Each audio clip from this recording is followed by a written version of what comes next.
Dear students, the previous class we discussed the resistance in series. Now we can discuss the resistance in parallel circuit. This is very important circuit because this kind of circuit only we are using in domestic electricity purpose. So domestic electricity purpose means that only we are using in the home line connection. It is purely based on parallel connection. So we should know what about the effective resistance in parallel, then what are the advantages of parallel connection. Like that we are going to discuss this class. Okay, let's go for the class. See students, now the resistance in parallel.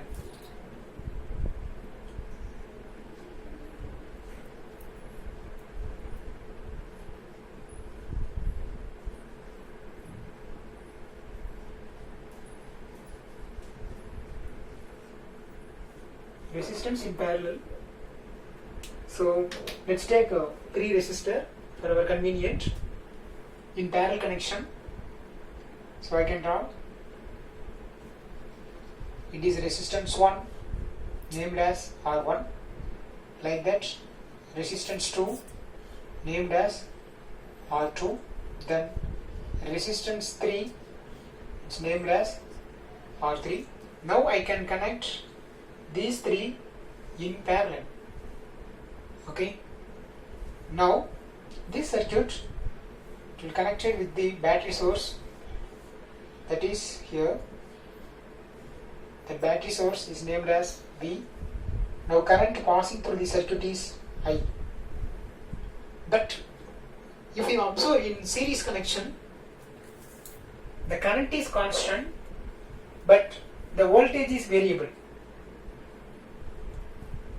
But in that in that resistance in parallel connection, here current value is variable, then voltage value is constant. So I can write I value variable, then voltage value is constant. Voltage value is constant. So this current value, the based on, then with respect to the resistance value, the current value, it is changed as, you can mention the name, here I1, here I2, then here I3. That means that I current is distributed as I1 plus I2 plus I3. But in the series connection, voltage value distributed as V1 plus V2 plus V3. Okay, like that. Here current value will be vary. So I can start it with the derivation by using the current. So I can write, that is I is equal to I1 plus I2 then plus I3. Again we are using the Ohm's law. By using the Ohm's law, because you know the Ohm's law you can using for the simple circuit, not complicated circuit. Complicated circuit we are using Kirchhoff law, that we are going to study in plus 2 only. Okay. So Ohm's law we know that is V is equal to IR. But we know here with respect to the current only will be changed. Okay, we are going to derive. So we can write that I is equal to, that is V by R. So this is, is a total current I, V is the potential, and then R is the resistance, effective resistance. But now the effective resistance in parallel, so I can write as, that is RP. Okay. So effective resistance in parallel, total current is I. So now we have to write for individual resistor and individual current value. So I can write, that is I1. So I1 current flowing through R1 resistor. So I can, voltage is same. So I can write V divided by R1. So this entire circuit, the voltage drop will be the same. That is V rho. Okay, right. Like that I can write for I2 is equal to V by R2. like that I3 I can write as, that is V by then R3. So this is, by using the Ohm's law. So directly I can substitute here I value, I value, that is V by Rp. V divided by Rp is equal to, like that I1 V divided by R1 plus I2 V divided by R2 plus I3, that is V divided by R3. So we know very well here voltage is constant, so voltage is common in both sides. So for our convenient I can write as, so V into 1 by Rp is equal to, V value is common, let's take outside, V value is common, let's take outside. Then the remaining 1 by R1 plus 1 by R2 plus 1 by R3. So V value will be cancelled. So that last term I can write as, that is 1 by Rp is equal to 1 by R1 plus 1 by R2 plus 1 by R3. This is, effective resistance when the resistance connected in parallelly.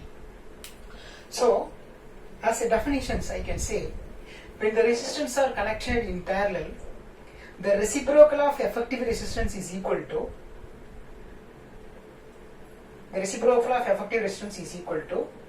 sum of the reciprocal of individual resistance. So that is law of resistance in parallel. Then one more thing, let us take R1 is 1 ohm, then R2 is 2 ohm, then R3 is equal to 3 ohm. In that series connection, this net result we can get 6 ohm. But in the parallel connection, if you simplify, that is 1 by 2, 1 by Rp is equal to 1 by 1 plus 1 by 2, then 1 by 3.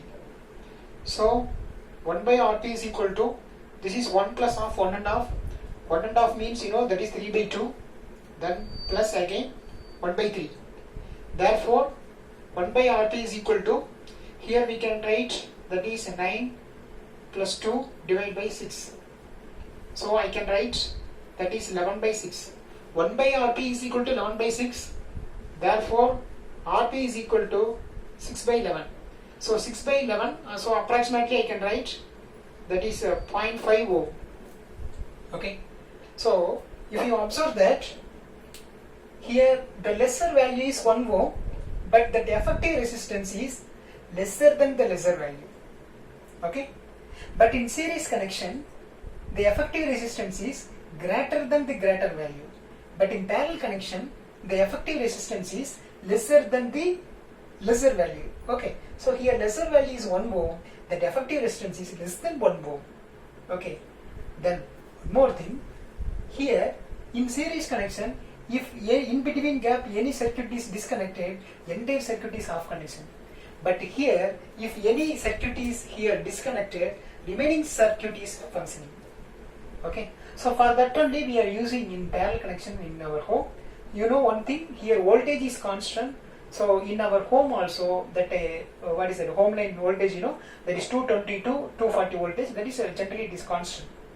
Okay. So maximum operating device, everything, that is 220 voltage. So because the voltage is constant. Say for example, let's take the tube light or bulb. So it will be fused. So let us imagine it is like a bulb. So it will be fused. So the bulb is fused, but the remaining device it will be functioning. Suppose if it is in series connection, if any one devices it will be fault, the remaining entire circuit it will be half connection only. So this is the main advantage of parallel connection. Okay students, I hope you understood. Okay, what is that? The law of resistance in parallel connection. Okay, so in the next session we can discuss some other things. Thank you.